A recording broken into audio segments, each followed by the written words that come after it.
दोस्तों स्वागत है आपका बिहार न्यूज़ में। दोस्तों मैं हूं फिरदौस गनी और आप देख रहे हैं केडीबी लाइव। दोस्तों आज हो चुका है 13 मई। तो आज की बिहार की टॉप न्यूज़ लेकर आए हैं आपके लिए। तो चलिए दोस्तों स्टार्ट करते हैं आज की पूरे बिहार की टॉप न्यूज़। दोस्तों आज बिहार न्यूज़ में सबसे पहले बात करते हैं कि पीएम किसान की 11वीं किस्त का इंतजार कर रहे किसानों को 15 मई से 31 मई के बीच में खुशखबरी मिल सकती है। जब पीएम किसान की अप्रैल जुलाई 2022 की किस्त आने में इस बार काफ़ी देर हो रही है, लेकिन गौर करने वाली बात यह है कि इस बार अपात्र किसानों को हर हाल में पहले ली गई किस्त लौटानी पड़ेगी। अगर आप जेल नहीं जाना चाहते हैं तो फिर आप गलत तरीके से लिए गए पैसे पीएम किसान योजना का पैसा वापस कर दें। इसके लिए सरकार ने पीएम किसान पोर्टल पर एक सुविधा दी है।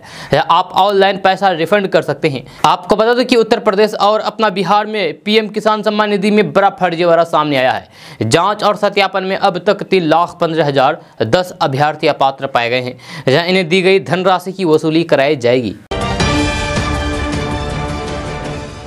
दोस्तों मोबाइल फ़ोन की आदि सिर्फ बच्चे और बड़े ही नहीं बल्कि बुजुर्ग भी हो रहे हैं। जब देश दुनिया की खबरें, रोचक जानकारी, मनोरंजन या फिर खेल कूद दुनिया में क्या हो रहा है घर बैठे मोबाइल पर देख सकते हैं। मोबाइल का प्रयोग करना यानी कि मोबाइल का इस्तेमाल करना गलत नहीं है, लेकिन इसके आदी मत बने क्योंकि ये आपको अस्पताल तक पहुँचा सकता है। क्योंकि उत्तर प्रदेश के प्रयागराज में एक बुजुर्ग ने 4 दिनों से खाना पीना छोड़ दिया है। हर समय मोबाइल की स्क्रीन पर ही उनकी निगाह रहती है। घर वाले उनकी हालात देखकर के मोबाइल देने से मना कर दिया। अब वो अस्पताल के आईसीयू में भर्ती है। जब मनोचिकित्सक इनका इलाज कर रहे हैं। मोबाइल की लत इतनी है कि खाना भी नहीं खा रहे हैं। शहर के प्रीतम नगर निवासी इस बुजुर्ग के परिजन एक प्राइवेट अस्पताल पहुंचे। डॉक्टर से पूरा विवरण बताया तो फिर से भी चौंक पड़े जब पता चला कि बुजुर्ग को मोबाइल फोन की अत्यधिक लत है। पहले भी फोन पर यूट्यूब या फेसबुक आदि अधिक समय तक देखा करते थे। इधर कुछ दिनों से परिवार उनसे इसलिए परेशान हो गया क्योंकि बुजुर्ग ने मोबाइल के चक्कर में खाना पीना ही छोड़ दिया।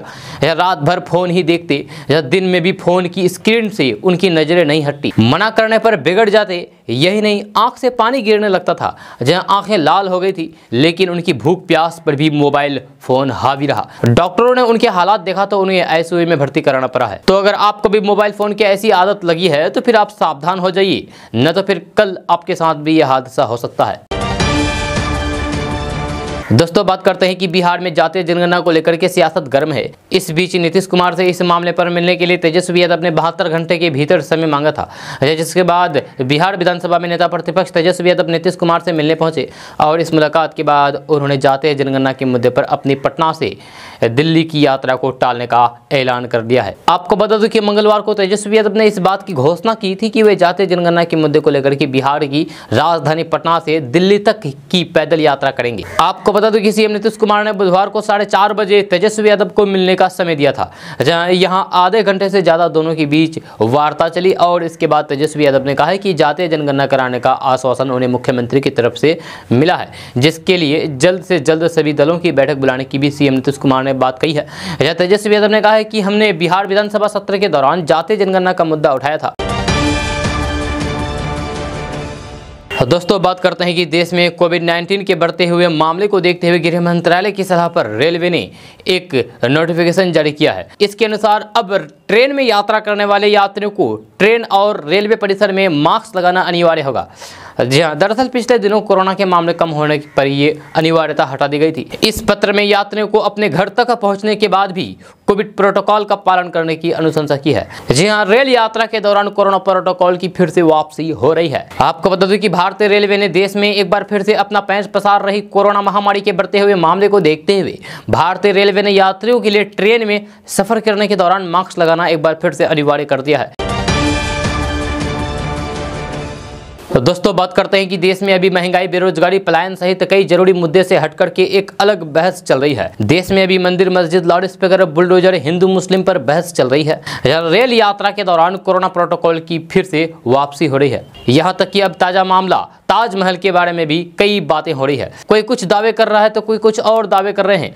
जहाँ कोई कह रहे हैं कि ताजमहल एक शिव मंदिर था, तो कोई कह रहे हैं कि ताजमहल पहले तेजो महल था, लेकिन अब ताजमहल को निजी प्रॉपर्टी होने का दावा किया गया है। ताजमहल को राजस्थान के जयपुर के राजकुमारी बीजेपी सांसद दिया कुमारी ने अपना निजी प्रॉपर्टी करार दे दिया है। जहाँ राजकुमारी दिया कुमारी ने कहा है कि ताजमहल हमारा पहले निजी पैलेस था जो शाहजहां जबरदस्ती हमसे छीन करके ताजमहल बनवाया। जयपुर की राजकुमारी दिया कुमारी का यह बयान तब सामने आया है जब देश में एक अलग तरह के बहस चल रहे हैं। जयपुर की राजकुमारी बीजेपी सांसद दिया कुमारी की मीडिया को दिए गए इंटरव्यू सुर्खियों में है और बड़े दावे किए गए हैं। राजकुमारी दिया कुमारी ने कहा है कि ये जो ताजमहल की प्रॉपर्टी है ये पूर्व राज परिवार का पैलेस था और शाहजहां ने इसे जबरदस्ती कब्जा करके ताजमहल बनवा दिया। जहां उस समय सरकार मुगलों की थी, इस वजह से हम लोग कुछ नहीं कर पाए। जहां उस समय ऐसा कोई कानून नहीं था जो अपील कर सके, लेकिन अभी की सरकारें अगर भूस्वामी से जमीन लेती है तो फिर उसके एवज में मुआवजा देती है। उन्होंने कहा कि वे जमीन राज परिवार की थी और अच्छा है कि इसमें किसी ने आवाज उठाई और पिटीशन डाला है। इसके लिए अगर कोई भी दस्तावेजों की जरूरत पड़ेगी तो फिर हम दस्तावेज देंगे। हमारे पास उस समय की दस्तावेज मौजूद है जिसमें साफ साफ लिखा गया है कि इस समय की मुगल सरकार हमारी निजी पैलेस को जबरदस्ती कब्जा करके उसमें ताजमहल बनवाया था। यह हमारे दस्तावेज में साफ शब्दों में लिखा हुआ है। तो दोस्तों बात करते हैं कि बिहार के सरकारी सेवकों के लिए गुड न्यूज़ है, जहां उन्हें वेतन पर 203% महंगाई भत्ता मिलने जा रहा है। सेवा से अवकाश ग्रहण कर चुके कर्मियों को पेंशन में इसका लाभ मिलेगा। पेंशन में बढ़ी हुई राशि जुड़ जाएगी। वित्त विभाग ने बुधवार को इससे संबंधित आदेश जारी कर दिया है। महंगाई भत्ते की बढ़ी हुई राशि का भुगतान बकाये के रूप में इस साल 1 जनवरी से किया जाएगा। इस बढ़ोतरी के दायरे में वे तमाम कर्मी आएंगे जिन्हें छठे केंद्रीय वेतनमान का लाभ मिल रहा है। राज्य सरकार ने यह आदेश केंद्र सरकार के निर्णय के आलोक में जारी किया है। दोस्तों बात करते हैं कि बिहार में इन दिनों कई भव्य प्रतिमा का निर्माण किया जा रहा है, जिसमें महात्मा गांधी, बुद्ध से अन्य देवी देवता शामिल है। अब गंगा की भी भव्य प्रतिमा बनाने की योजना बनाई गई है। ये प्रतिमा राजधानी पटना से सटे दियारा इलाके में तैयार की जाएगी और इसकी ऊंचाई 101 मीटर होगी। बताया गया है कि पर्यटन को बढ़ावा देने के लिए पटना के दियारा इलाके को गंगा धाम के रूप में विकसित करने की योजना है, जिसके लिए बिहार पर्यटन विभाग को प्रस्ताव दिया गया है। प्रस्ताव में गंगा धाम योजना के तहत सबलपुर दियारे में गंगा की 1 मीटर ऊंची भव्य प्रतिमा लगाई जाएगी। दोस्तों बात करते हैं कि बिहार के मुख्यमंत्री नीतीश कुमार ने पटना के हड़ताली मोड़ के पास में स्थित विश्वेश्वरैया भवन में लगी आग का जायजा लिया। जहां सीएम वरिष्ठ अधिकारियों के साथ विश्वेश्वरैया भवन पहुंचे और वहां आग से हुए नुकसान का जायजा लिया। सीएम नीतीश कुमार ने अधिकारियों से आग लगने के कारणों को जाना और आग बुझाने में काफ़ी समय लगाने के कारणों को से अवगत हुए। उन्होंने आग लगने की घटना को दुर्भाग्यपूर्ण बताया है। सीएम नीतीश कुमार ने कहा है कि आग लगने की इस तरह की घटना हम आज तक नहीं देखे हैं। पटना के विश्वेश्वरैया भवन में लगी आग का सीएम नीतीश कुमार ने जायजा लिया है। सीएम नीतीश कुमार ने कहा है कि आखिर कैसे आग लगी और भविष्य में इस तरह की घटना ना हो, इसको लेकर के अधिकारियों को दिशा निर्देश दिया गया है। सीएम नीतीश कुमार ने कहा है कि विश्वेश्वरैया भवन में आग लगने के बाद हम पूरी जानकारी ले रहे थे, लेकिन बीच में एक बार पता चला है कि फिर आग लग गई। सीएम नीतीश कुमार ने कहा है कि हम कभी इतना देर तक के लिए सरकारी भवन में आग लगने के बारे में न कभी सुने और न ही देखे थे। दोस्तों बात करते हैं कि पूरे बिहार में गाड़ियों का रजिस्ट्रेशन 72 घंटों में करने का समय निर्धारित है। इसके बावजूद भी बिहार में करीब 52,000 गाड़ियों का रजिस्ट्रेशन नहीं हुआ है, जिसमें बिहार में लगभग 14% गाड़ियों का रजिस्ट्रेशन तय समय में नहीं हो पा रहा है। गाड़ियों का रजिस्ट्रेशन करने में बिहार के 15 जिले फिसदी है। इनमें सबसे अधिक पटना में गाड़ियों का रजिस्ट्रेशन पेंडिंग में है। वाहन पोर्टल के अनुसार इस साल आज तक 3,89,000 से अधिक गाड़ियां बिकी हुई है, जिनमें से 51,951 गाड़ियों का रजिस्ट्रेशन लंबित है।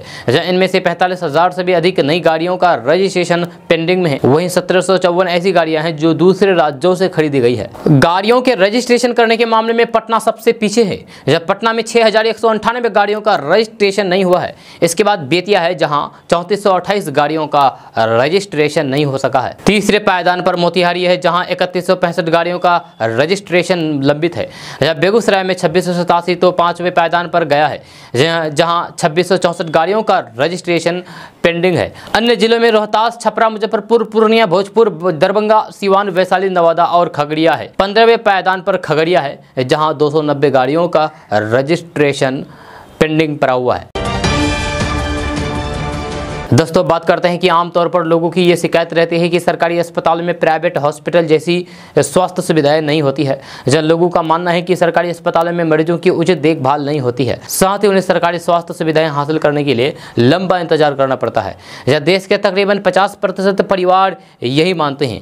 जब ये तथ्य राष्ट्रीय परिवार स्वास्थ्य सर्वेक्षण 5 के आंकड़े से पता चला है। NFSH 5 की रिपोर्ट को स्वास्थ्य मंत्री मनसुख मंडाविया ने पिछले हफ्ते जारी किया था।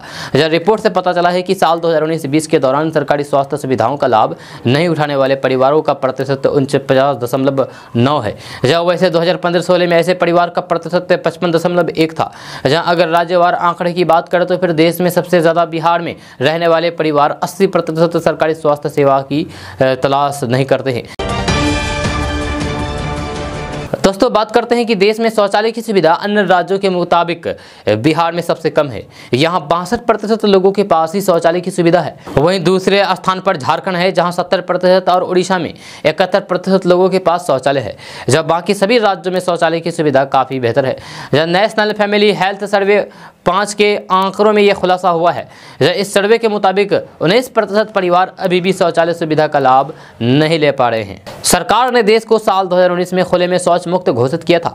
जहां हालांकि रिपोर्ट्स के मुताबिक खुले में शौच करने वाले परिवारों को प्रतिशत 2015 से 2016 में 39% से घट करके 2019-21 में 19% हो गया है। जहां NFHS 5 के अनुसार बिहार में 47% परिवार बेहतर शौचालय सुविधा का उपयोग करते हैं। सुरक्षित पेयजल की रिपोर्ट से पता चला है कि बिहार में 99% घरों में पीने के पानी की बेहतर स्रोत हैं।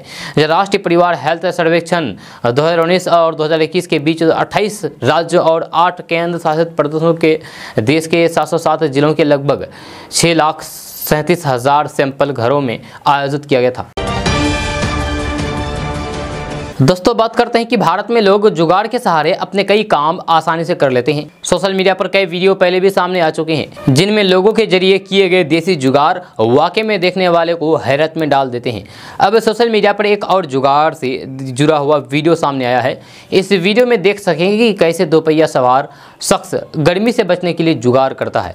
जब गर्मी अपने चरम पर है, गर्मी में घर से बाहर निकलना पड़े तो फिर हालात काफ़ी ख़राब हो जाती है। जब गर्मी से बचने के लिए लोग तरह तरह के उपाय अपनाते हैं। जब वहीं दो पहिया सवार लोगों के लिए गर्मी का उपाय कर पाना मुश्किल लगता है। जब दो पहिया गाड़ी से ट्रेवल करने पर लोगों को काफ़ी गर्मी लगती है, लेकिन एक शख्स ने इसका उपाय भी खोज निकाला है। जहाँ गर्मी और धूप से बचने के लिए लोग तरह तरह के जुगाड़ अपनाते हैं। जहाँ ऐसा ही एक वीडियो सोशल मीडिया पर वायरल हो रहा है, जिसमें एक शख्स ने धूप से बचने के लिए गजब का दिमाग लगाया है। जहाँ दो पहिया सवार शख्स ने गर्मी से बचने के लिए बाइक पर ही एक छोटा सा टेंट नुमा जुगाड़ बनाया है। इससे शख्स खुद को धूप से बचा पाने में सफल हो पाया है। सोशल मीडिया पर वायरल हो रहे इस वीडियो को अभी तक लाखों लोग देख चुके हैं। जहाँ वहीं कमेंट बॉक्स में लोग इस वीडियो पर तरह तरह के मज़ेदार कमेंट भी कर रहे हैं, या साथ ही फनी रिएक्शन भी शेयर कर रहे हैं। दोस्तों बात करते हैं कि गरीब तबके के बच्चों को उच्च शिक्षा पाने की चाह अब सपना नहीं बल्कि हकीकत बन रही है। जहाँ गरीब बच्चों के सपने को पंख स्टूडेंट क्रेडिट कार्ड योजना के तहत मिल रहा है। जहाँ सरकार की योजना से उच्च शिक्षा की राह आसान हुई है। योजना के तहत ग्रेजुएशन, MBA तथा अन्य कोर्स के लिए बच्चे को लोन देकर के उनको उच्च शिक्षा के लिए जागरूक किया जा रहा है। जिला परामर्श एवं निबंधन केंद्र में सरकार की ओर से बिहार स्टूडेंट क्रेडिट कार्ड योजना, मुख्यमंत्री निश्चय स्वयं सहायता भत्ता योजना, कुशल युवा कार्यक्रम, 3 योजनाएं चल रही है। क्रेडिट कार्ड योजना के तहत आसान दर से छात्रों को ऋण देकर के उनको उच्च शिक्षा दिलाना मुख्य उद्देश्य है। जहाँ स्वयं सहायता भत्ता योजना के तहत इंटर पास करने के बाद पढ़ाई छोड़ देने वाले छात्रों को चिन्हित करके उनको भत्ता देने का काम किया जाता है। कुशल युवा कार्यक्रम के अंतर्गत तकनीक के क्षेत्र में बच्चों को शिक्षित करने के लिए कंप्यूटर का ज्ञान दिया जाता है। स्टूडेंट क्रेडिट कार्ड के लिए प्रारंभ से ही यानी कि शुरू से ही अब तक 8853 युवाओं ने आवेदन किया है। जांच के बाद 6407 युवाओं को इसका लाभ मिल सका है। जहाँ लोन लेकर के ये सभी छात्र उच्च शिक्षा ग्रहण कर रहे हैं। सभी हौसलों की उड़ान की तैयारी में लगे हैं। आपको बता दूं कि अब क्रेडिट कार्ड योजना में लोन की राशि में भी लैपटॉप और किताबों के दाम भी शामिल कर दिए गए हैं। जहाँ लड़कियों के लिए मात्र 1% की दर से तथा लड़कों को 4% की दर से लोन दिया जाता है। तो अगर आप भी इस योजना का लाभ लेना चाहते हैं तो फिर आप जरूर इस योजना का लाभ ले सकते हैं और आगे की पढ़ाई आप आसानी से कर सकते हैं। दोस्तों बात करते हैं कि किशनगंज जिला के दिगल बैंक प्रखंड क्षेत्र के सिंघीमारी पंचायत के लोगों की जिंदगी चचरी पुल के सहारे कट रही है। यह चचरी पुल कमज़ोर होने के कारण लोगों का भार सहन नहीं कर पाता है और नदी के बीच में ही गिर जाते हैं, जिससे लोगों को काफ़ी परेशानी होती है। हालांकि इस नदी से प्रभावित अधिकतर गाँव में जाने के लिए चचरी पुल का सहारा लेना पड़ता है। इस कारण कई गाँव की विकास की नैया डूब जाती है। इन गाँव की एक बड़ी आबादी आज भी चचरी पुल के सहारे एवं पगडंडी कच्ची रास्ते पर चल रही है। प्रखंड मुख्यालय से करीब 20 किलोमीटर पश्चिम क्षेत्र कनकई नदी पार भारत नेपाल सीमा पर स्थित ये गांव, जहां पहुंचने के लिए एक भी पक्की सड़क नहीं है। लोग आज भी पगडंडी गड्ढे भरे कच्चे सड़कों पर चलने को मजबूर हैं। जहां स्थानीय लोगों की माने तो जनप्रतिनिधियां केवल चुनाव के समय बड़े बड़े वादे का भरोसा दिलाकर के भोली भाली जनता से वोट बटोर करके चले जाते हैं। वहीं चुनाव के बाद जनप्रतिनिधियों द्वारा इन इलाकों के दौरा भी दुर्लभ हो जाता है। स्थानीय निवासी सिंगीमाड़ी पंचायत के ग्रामीणों ने बताया है कि मेरी पूरी जिंदगी नाव चचरी पुलों के सहारे खत्म हो गई है। तो दोस्तों बात करते हैं कि बिहार के पूर्णिया के कई पंचायतों में मखाने की खेती इस साल बड़े पैमाने पर की जा रही है। किसान धान की खेती छोड़कर मखाने की खेती पर विशेष ध्यान दे रहे हैं। जब धान की अपेक्षा मखाने में अधिक मुनाफा हो रहा है। इस साल प्रखंड क्षेत्र में लगभग 2000 हेक्टेयर जमीन पर मखाने की खेती हो रही है। जब वैसे मखाने की खेती बहुत रिस्क वाली खेती होती है। जब मखाने की खेती के लिए मनरेगा द्वारा किसानों को खेत तैयार करने में काफ़ी मदद मिल रही है। मखाने की बुआई कीचड़ युक्त जमीन में की जाती है। जैसे जैसे पौधा बढ़ता है उस तरह उसमें पानी दिया जाता है। जहाँ अगर पानी की कमी होती है तो फिर पौधा के जलने का डर रहता है। जब पूर्णिया पूर्व के किसान बड़े पैमाने पर मखाने की खेती कर रहे हैं। हालांकि मक्का का खेती भी प्रखंड क्षेत्र में बड़े पैमाने पर हो रही है। मखाने की खेती करने वाले किसानों ने बताया है कि पिछले सीजन में मखाने की खेती की थी तो फिर फायदा हुआ था। यही सोच करके इस सीजन में भी ज़्यादा ज़मीन पर मखाने की बुआई की है। जहाँ उन्होंने बताया है कि इसकी खेती निचले गड्ढा युक्त जमीन में की जाती है, यानी कि पानी में की जाती है। इससे पानी की कम आवश्यकता होती है एवं बरसात के दिनों में इसे पानी की पूर्ति हो जाती है। अगर सरकार की ओर से योजना चलाई जाए तो फिर इस खेती को और बढ़ावा मिलेगा। दोस्तों बात करते हैं कि समुद्र में उठे आसानी तूफान का असर किशनगंज जिले में काफ़ी कम रहा। जहाँ इससे किशनगंज जिले में बारिश की संभावना नहीं है। जहाँ आसमान में आंशिक बादल छाए रहने से तापमान में बढ़ोतरी हो रही है। इससे दिन का अधिकतम तापमान 35 डिग्री सेल्सियस और न्यूनतम तापमान 27 डिग्री सेल्सियस रहा। कोसी सीमांचल और पूर्व बिहार के बांका के अलावा भागलपुर, जमुई, लखीसराय, मुंगेर, खगड़िया, मधेपुरा, कटिहार, पूर्णिया, सहरसा, सुपौल, अररिया और किशनगंज के आसपास देखने को मिलेगा। बृहस्पतिवार को सुबह से ही आसमान साफ रहा। आसमान साफ रहने के साथ ही दिन में भी धूप निकली। दिन में धूप निकलने के साथ ही आसमान में आंशिक बादल छाए रहे। जहाँ तेज पूर्व हवा चलने से लोगों को गर्मी से राहत मिली। जहाँ इससे दिन का अधिकतम तापमान 35 डिग्री सेल्सियस और न्यूनतम तापमान 27 डिग्री सेल्सियस रहा। जहाँ कृषि विज्ञान केंद्र के मौसम वैज्ञानिक जुबली साहू ने बताया है कि आसानी तूफान का असर जिले में काफी कम रहा। 13 मई तक यानी कि आज तक इसी तरीके से मौसम बना रहेगा, लेकिन बारिश की संभावना काफी कम है। आसमान में धूप के साथ आंशिक बादल छाए रहने और बारिश नहीं होने से तापमान में बढ़ोतरी हो सकती है, लेकिन यदि बारिश हो जाती है तो फिर तापमान में कुछ कमी होगी। बताया है कि 13 मई के बाद यानी कि आज के बाद मौसम में कुछ बदलाव हो सकता है। जब मौसम साफ रहने से तापमान में 1 से 2 डिग्री सेल्सियस तापमान की बढ़ोतरी होने की संभावना है। इस दौरान अधिकतम तापमान 38 से 39 डिग्री सेल्सियस के मध्य रह सकती है।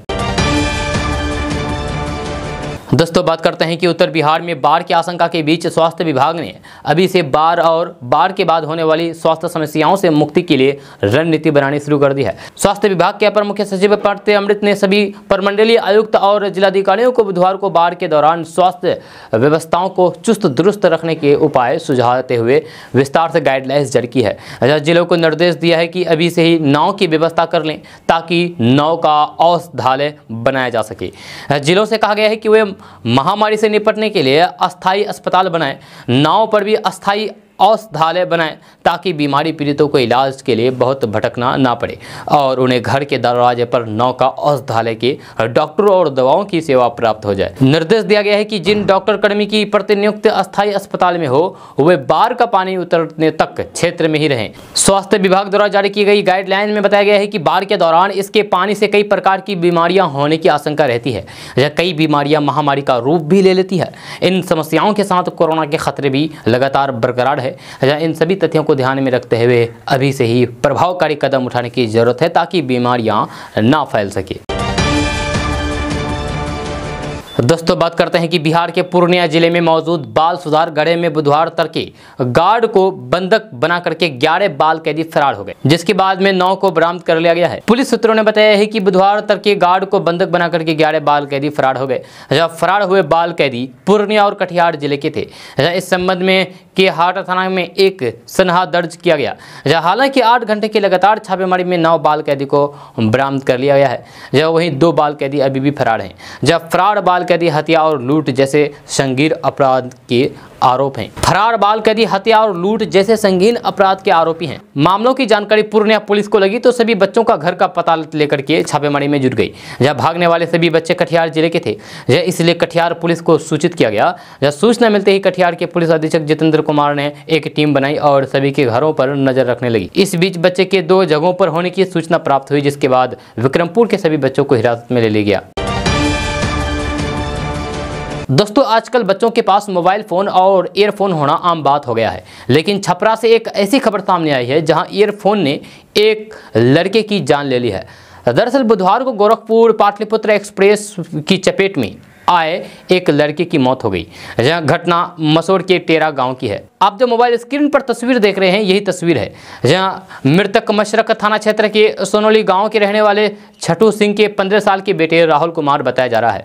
यह खबर फैलते ही पूरे गांव में सनसनी फैल गई। मृतक राहुल का शव गांव में लाकर के दाह संस्कार कर दिया गया है। सूत्रों से मिली जानकारी के मुताबिक राहुल अपने नानी के घर शादी में गया था, जहाँ वहां से वह घर लौट रहा था। इसी दौरान ट्रेन से कटकर की उसकी दर्दनाक मौत हो गई। वह मरोड़ा के टेरा गाँव में रहने वाले रविंद्र सिंह के यहाँ शादी में गया था, जहाँ वहीं से बुधवार को वापस मशरक आने के लिए ट्रेन पकड़ने टेरा रेलवे स्टेशन पटरी के रास्ते जा रहा था। इस दौरान उसके कान में ईयरफोन लगे थे और वह गाने की धुन में मस्त था। अचानक पीछे से गोरखपुर पाटलिपुत्र एक्सप्रेस ट्रेन आ गई, जहां कान में ईयरफोन होने के कारण वह हॉर्न भी नहीं सुन पाया और उसकी मौत हो गई।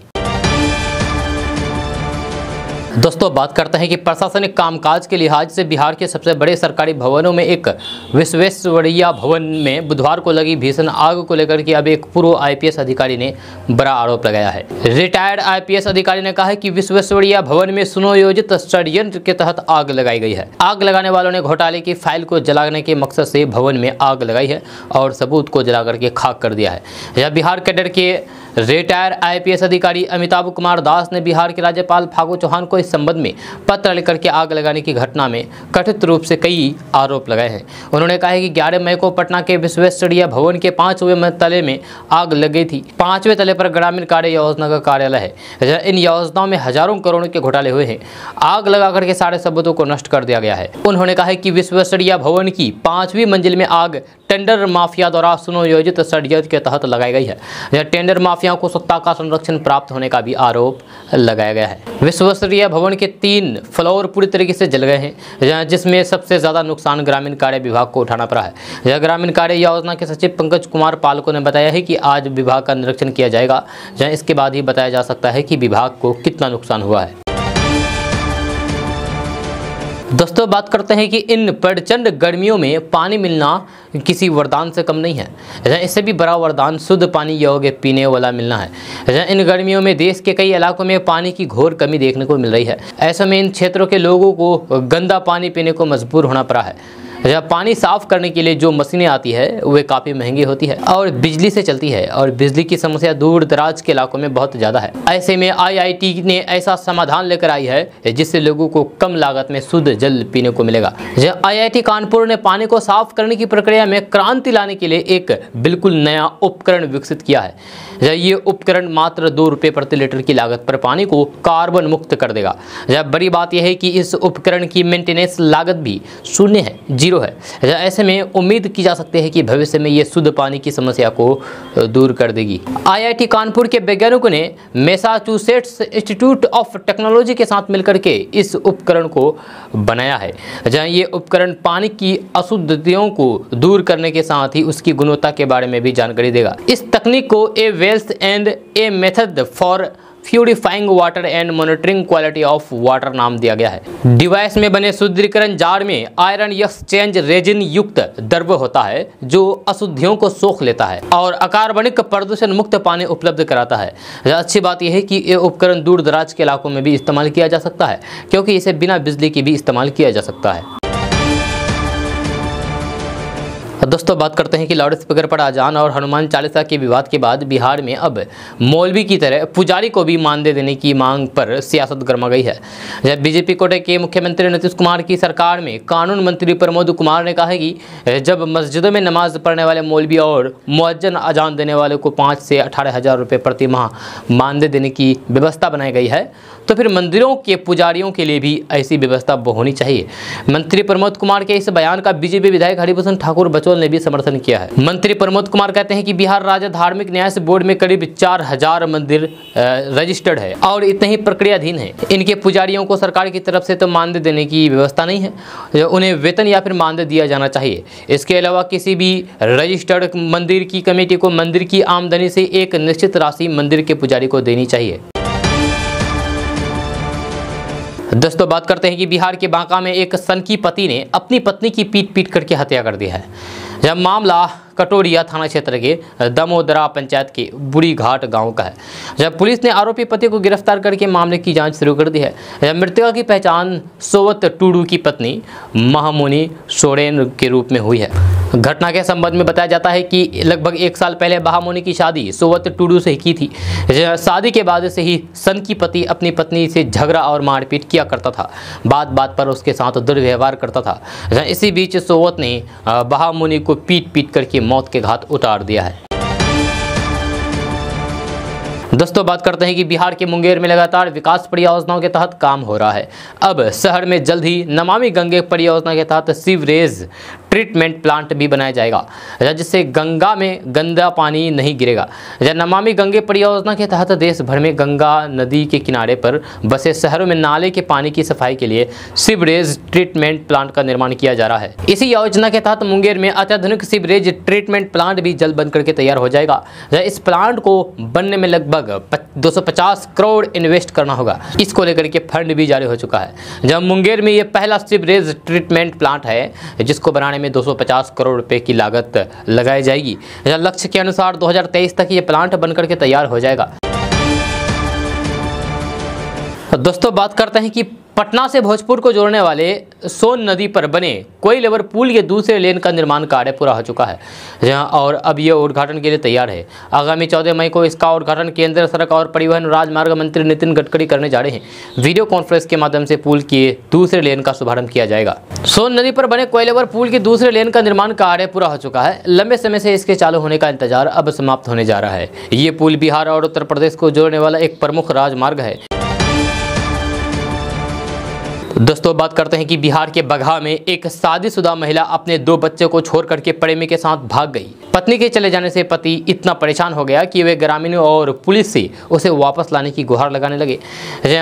ये घटना पूरे इलाके में चर्चा का विषय बना हुआ है। यह मामला बिहार के बगहा के नौरंगिया थाना क्षेत्र के पंचफेड़वा के रहने वाले ओम प्रकाश राव का है, जो जयपुर में कपड़ा फैक्ट्री में मजदूरी करता है। पीड़ित शख्स ने बताया है कि काम करने जयपुर गया था। जब घर वापस लौटा तो फिर उसकी पत्नी अपने प्रेमिका के साथ भाग चुकी थी। इसके बाद से वह इतना परेशान हो गया कि थाने से लेकर के डीएसपी और एसपी दफ्तर के चक्कर काटने लगे। पीड़ित ओम प्रकाश ने नौरंगिया थाने में मामला दर्ज कराया है और पुलिस से पत्नी के आशिक को गिरफ्तार करने की मांग की है। जब पीड़ित ने शिकायत में पुलिस को बताया है कि उसकी पत्नी 50,000 रुपये नगद और करीब 2 लाख रुपए के गहने लेकर के फरार हुई है। ओम प्रकाश का कहना है कि वह अपने 2 बच्चों के साथ अकेला रह गया, जहां उसकी पत्नी और उसके आशिक को सजा मिलनी चाहिए। दोस्तों बात करते हैं कि उत्तर प्रदेश के मदरसों में आज से राज्य की योगी आदित्यनाथ सरकार का बड़ा फैसला लागू हो गया है, क्योंकि अब मदरसों में पढ़ाई शुरू होने से पहले राष्ट्रगान गाना होगा। राज्य के सभी मान्यता प्राप्त सहायता और गैर अनुदानित मदरसों में राष्ट्रगान गाया जाएगा। असल में ईद की छुट्टी के कारण आज से मदरसा खुल गए हैं और आज से ही मदरसों में राष्ट्रगान गाया जाएगा। इसके लिए 24 मार्च को हुई बैठक में सभी जिला अल्पसंख्यक कल्याण अधिकारियों को इसके तुरंत लागू करने के लिए कहा गया था, लेकिन रमजान की छुट्टी शुरू होने के कारण इसे लागू नहीं किया जा सका। मीडिया रिपोर्ट्स के मुताबिक राज्य के मदरसा शिक्षा परिषद की ओर से इसको लेकर के दिशा निर्देश पहले ही भेजा जा चुका है, जिसके तहत मान्यता प्राप्त, अनुदानित प्राप्त और गैर सहायता प्राप्त मदरसों में नए सत्र से राष्ट्रगान गाने का आदेश दिया गया था। दोस्तों बात करते हैं कि बिहार के मुजफ्फरपुर जिले में मानवता को शर्मसार कर देने वाला मामला सामने आया है, जहां पर 4 लड़के 10वीं की छात्रा को घर से उठाकर ले गए। इसके बाद जबरन उसकी मांग में सिंदूर भरा और उसके साथ बारी बारी सामूहिक दुष्कर्म किया। जानकारी के अनुसार मामला मुजफ्फरपुर जिले के कांटी नगर परिषद का है, जहां पर मोहल्ले से 10वीं की एक छात्रा यानी कि एक लड़की का उसके घर से अपहरण कर लिया गया। जहां पर मोहल्ले से 10वीं की एक लड़की को उसके घर से अपहरण कर लिया, साथ ही उसे 4 लड़के नशा खिला करके बेहोशी की हालात में उठाकर ले गए। इसके बाद दूसरे मोहल्ले के एक घर में उसे बंधक बना करके मांग में जबरदन सिंदूर भर दिया और बारी बारी चारों लड़कों ने उसके साथ दरिंदगी की। जहाँ वहीं पुलिस प्राथमिकी दर्ज करके कार्रवाई में जुटी है और पीड़िता की मेडिकल जांच करवाई जा रही है।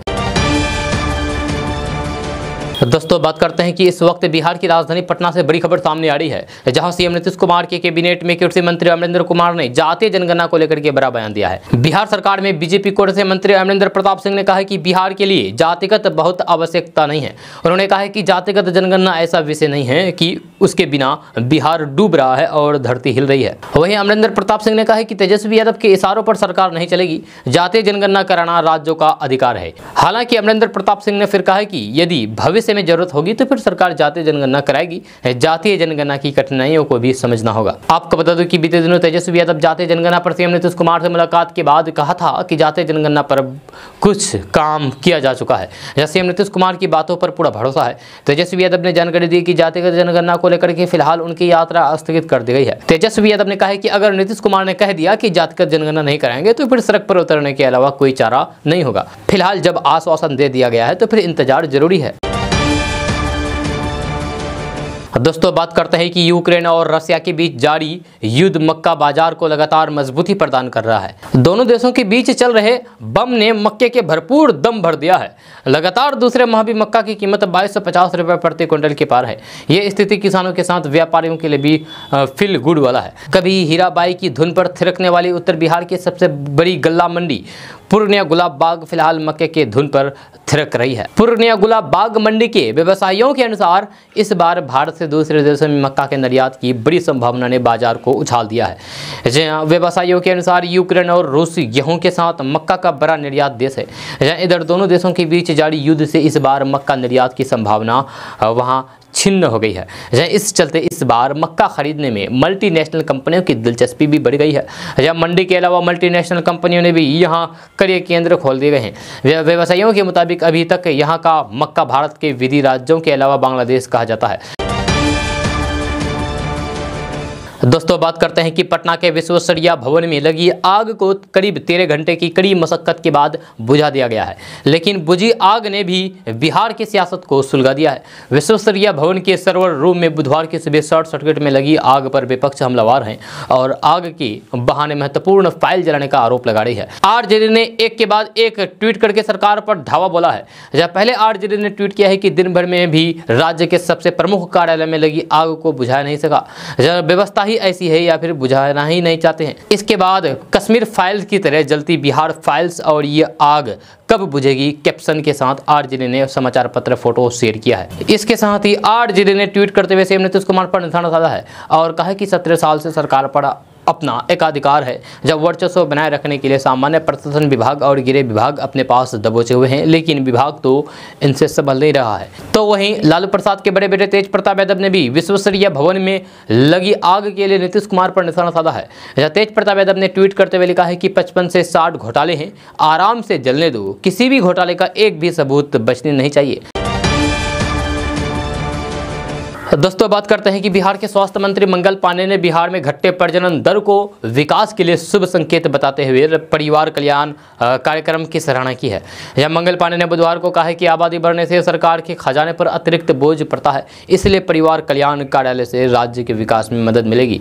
यह मंगल पांडे ने कहा है कि साल 2005 में बिहार की कुल प्रजनन दर 4.2 थी, जो आज 17 वर्षों के बाद 3 पर पहुँच गई है।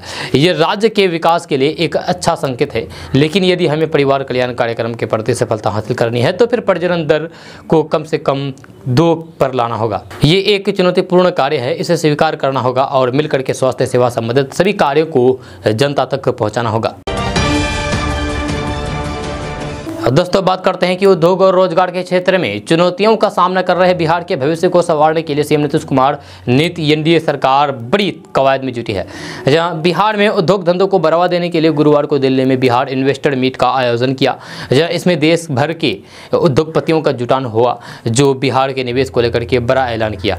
बिहार में औद्योगिक विकास से राज्य के पलायन और बेरोजगारी को दूर करने की कार्य योजना पर सरकार काम कर रही है और इसी के लिए इन्वेस्टर मीटिंग का आयोजन किया गया। जहां बिहार के उप मुख्यमंत्री तारकिशोर प्रसाद, उद्योग मंत्री सैयद शाहनवाज हुसैन आदि ने दीप जला करके सम्मेलन का उद्घाटन किया। केंद्रीय वित्त मंत्री निर्मला सीतारमण इन्वेस्टर्स मीट को संबोधित किया। जहां बिहार के उद्योग मंत्री सैयद शाहनवाज हुसैन के अनुसार बिहार को पूर्वी क्षेत्र में नए निवेशकों के गंतव्य के रूप में पेश किया जा रहा है। बिहार के उद्योग विभाग द्वारा राज्य में सिंगल विंडो क्लियरेंस मैकेनिज्म के जरिए 7 दिनों में प्रस्तावित को मंजूरी देने के लिए बिजनेस फ्रेंडली इकोसिस्टम लगाया गया है। उन्होंने कहा कि देश भर के बड़े निवेशकों ने बैठक में भाग लेने और फिर बिहार को निवेश की गुंजाइश का आकलन करने के लिए अपनी सहमति दी थी। उद्योग मंत्री सैयद शाहनवाज हुसैन ने कहा है कि बिहार सरकार ने पिछले साल अपनी एथेनॉल उत्पादन प्रोत्साहन नीति लाई थी, जहां उद्योग विभाग इस साल कपड़ा, चमड़ा, रसद और निर्यात गतिविधियों से संबंध में अन्य प्रोत्साहन नीतियां लाने का काम कर रही है, जबकि खाद और कपड़ा पार्कों पर निर्माण पर भी काम चल रहा है। दोस्तों आज का न्यूज़ बस यहीं तक। कैसा लगा जरूर अपना सुझाव दीजिएगा नीचे कमेंट बॉक्स में कमेंट करके। अगर आप नए आए हैं इस चैनल पर तो फिर चैनल को सब्सक्राइब करके बेल आइकन को भी प्रेस कर दीजिए और साथ में वीडियो को लाइक कर दीजिए, अपने दोस्तों के साथ शेयर भी कीजिए। तो चलो दोस्तों फिर मिलते हैं नेक्स्ट वीडियो में, तब तक के लिए जय हिंद, जय बिहार।